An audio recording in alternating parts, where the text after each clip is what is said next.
everyone, I'm Henry Cavill and I play Geralt of Rivia in The Witcher. I'm here today to talk about some of my training and how it has differed over the years, especially from movies like Immortals and Superman up until now in The Witcher. I'm going to show you some of my movements with my trainer that apply to my weights regime. Every morning I started with fasted cardio and then I did a weight training regime which happened whenever I could fit the workout in with my schedule. And I'm going to show you some of those movements now.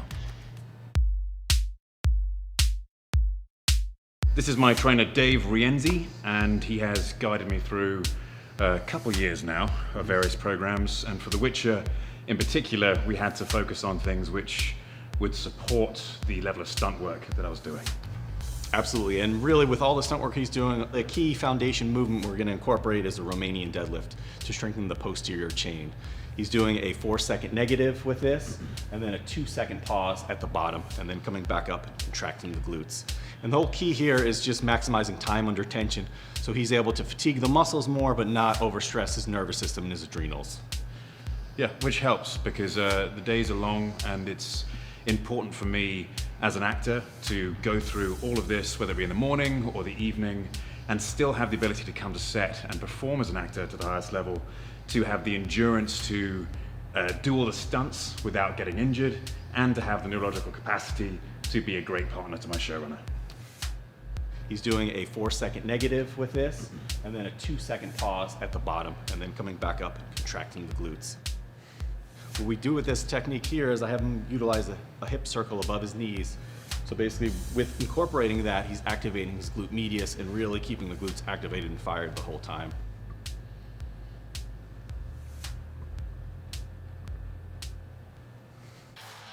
So the next exercise we're utilizing here is a hyperextension. We're actually doing this on a glute ham machine, which is going to be more challenging than a traditional hyperextension machine. And what we're focusing on here is isolation, really contracting the glutes at the top, holding each repetition for 2 seconds, and really continuing the conversation and making sure the posterior chain is as strong as possible.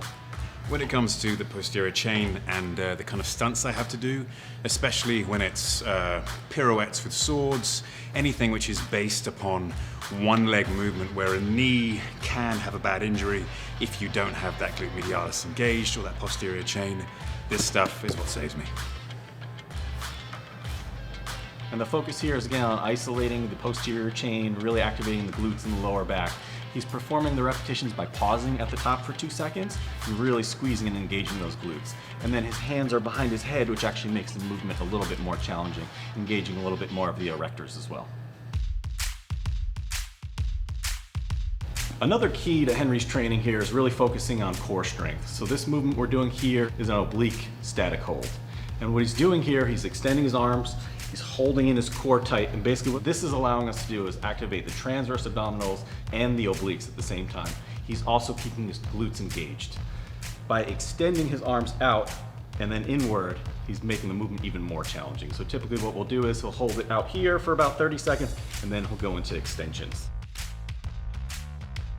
And with this especially, this helps with one, endurance when I have to do a fight scene over and over and over again with a sword. If I'm using the real sword, real weighted sword, it's very heavy and requires lots of endurance to do the moves safely and perfectly each time.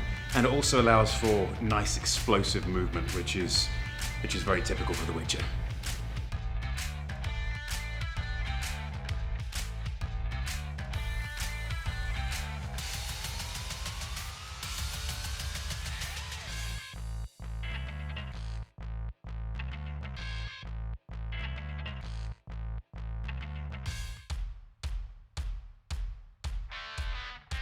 For this role, Henry needed to do a lot of sword fighting. So with the sword fighting, the key for the training was to really focus on the shoulders, making sure the shoulders are strong, and then also that muscular endurance is there for the shoulders.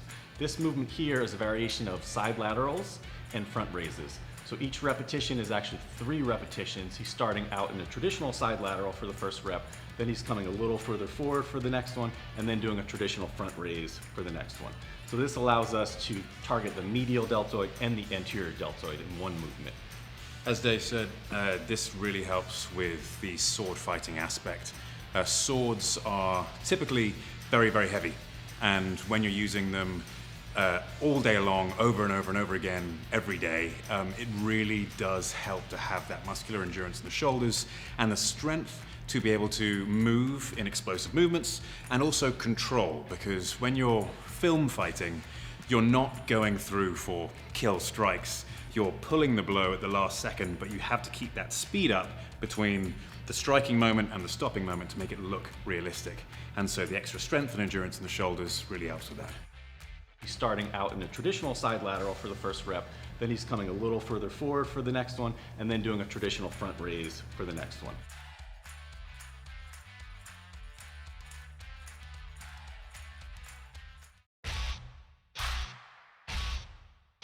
So this exercise we're performing here is going to be a dumbbell curl alternating from a static hold. Yeah, for the sword work in particular, again, it's what this really helps with is my forearms. That constant time under pressure. When you're holding a sword, the first few takes are fine. When you're into take 16 of the day and you're doing very complex movements with your wrist, your forearm does start to die, and you then end up throwing swords across the room rather than making a swing. And so it does make a big difference to have that muscular endurance in the forearm especially.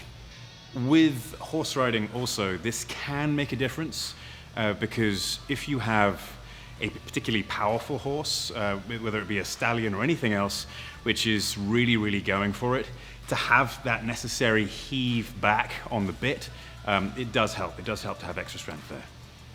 What's unique about this exercise is it allows us to keep the biceps under tension for a longer period of time. It allows us to get more activation out of the forearms, and then also continue working on that muscular endurance that is so important for his role.